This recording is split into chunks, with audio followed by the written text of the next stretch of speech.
எங்க இங்க வந்த? நான் என் புருஷன் வீட்டுக்கு வந்தேன். நானா புருஷன்? பின்ன நானே புருஷன்? இடிப்பேன். நீங்க தான் புருஷன், நான் பொண்டாட்டி. அத்தான், மனசால உங்களை வரைச்சதுக்கு அப்புறம் எப்படி நான் உங்களை பிரிஞ்சிருக்க முடியும்? அதான் எங்க அப்பாவுக்கு தெரியாம ஓடி வந்துட்டேன். ஆமா, நம்ம கல்யாணம் எப்ப? ஏன் உம்முன்னு இருக்கீங்க? எனக்கு என்ன அழகு இல்லையா, அறிவு இல்லையா, குணம் இல்லையா? எல்லாம் இருக்குது, கொஞ்சம் லூசோன்னு நினைக்கிறேன். ஐயோ, கொஞ்சம் இல்ல, முழுக்க லூஸ் தானா? கல்யாணம் ஆனா எல்லாம் சரியாயிடும்னு அப்பா சொல்லிட்டு இருக்காரு. அப்ப நீ வேற யாரையாவது கல்யாணம் பண்ணிக்க, புத்தி தெளிஞ்சிரும். அப்புறமா நீங்க வந்து என்ன கல்யாணம் பண்ணிக்கிறீங்களா? ஐயோ, பராசக்தி. ஐயா, என் பேர் ஒண்ணு பராசக்தி இல்ல, லூசு லூசு. நான் லலிதா, லலிதா. ஹாய் கிருஷ்ணா, நான் கொஞ்சம் குடிக்கிறேன். நீ இதெல்லாம் குடிக்க கூடாதுமா. உனக்கே இது, உனக்குதான் பறவையிலேயே கிக்கு இருக்குது. மனாவாரியா உளறிய இது வேற. இத பாரு, இத்தனை வயசுக்கு அப்புறம் நான் கல்யாணம் பண்ணிக்கிறதா இருந்தா லவ் பண்ணி தான் கல்யாணம் பண்ணிப்பேன். என்ன லவ் பண்ணுங்க?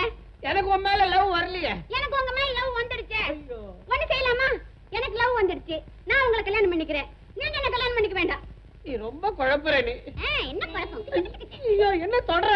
ஆமா, தொட்டாரே லவ் வரும், அதனால தொடறேன். தொடக்கூடாது. தெய்வீக காதலர்கள் தொடலாம். பாரு, நான் சொல்றது கேளு. கல்யாணம் ஆகாத பொம்பளையும் சரி ஆம்பளையும் சரி ஒருத்தர் தொடவே கூடாது. தொடாம பேசிக்கிட்டே இருக்கலாம், தொடக்கூடாது. கூடாது. கொஞ்சம் கை எடுக்கிறீங்களா? தொட்டுட்டா இல்ல? ஐயா, என் மேல உங்களுக்கு லவ் வந்துடுச்சு இல்ல? ஒண்ணு செய்வோமா? என்ன? எனக்கு எப்படியாவது உன் மேல லவ் வருதான்னு பாப்போம். எப்படி எப்படி? இந்த ரோமியோ ஜூலியட், லைலா மஜ்னு எல்லாருமே ராத்திரியில சந்திச்சு பேசிதான் காதலர்களா மாறி இருக்காங்க. நாம ராத்திரியில சந்திச்சு பேசி பார்ப்போம். சரி சரி. இன்னைக்கு ராத்திரி 12 மணிக்கு நல்ல உச்சி வெயில்ல உங்க வீட்டுக்கு வரேன். நீங்க வாங்க, நான் கதவெல்லாம் திறந்து வச்சுட்டு வெளியிலே உட்கார்ந்துட்டு இருக்கேன்.